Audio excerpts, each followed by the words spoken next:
Rais Alim nagpasalamat sa MP promotion at Gibbons, dapat si Alas yan. Binatikos agad si Eman Pacquiao, etong at pag-usapan natin. Pero bago ang lahat, pakisubscribe po ng channel ko. Huwag nyo na rin kalimutan i-click ang notification bell para lagi kayong una sa balita.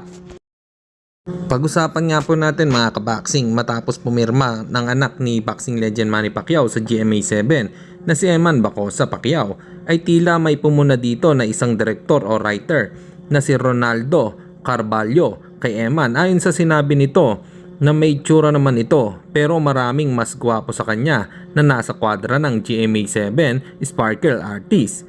Ni walang mga karir, nakatenga, ikaw pa kaya Eman Bacosa? Mas bagay daw dito na magboxing na lang na matagal nitong ginagawa. Mainam na unahin na lang ni Eman ang pagiging atleta at magsanay ng gusto sa sports kung saan siya ay mas kilala sa publiko. Ano pa masasabi niyo dito mga kaboxing? Comment lang kayo sa ibaba.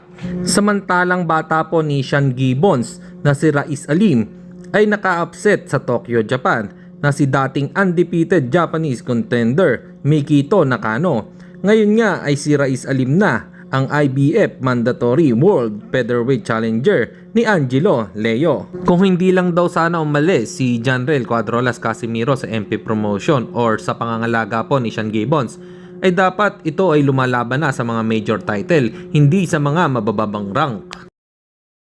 At sa kabilang balita naman tayo mga kaboxing, 4 days to go, November 29, laban sa South Africa ng ating pambato na si reigning IBF Pan Pacific Junior Bantamweight Champion Vince Paras ng Sanman Boxing.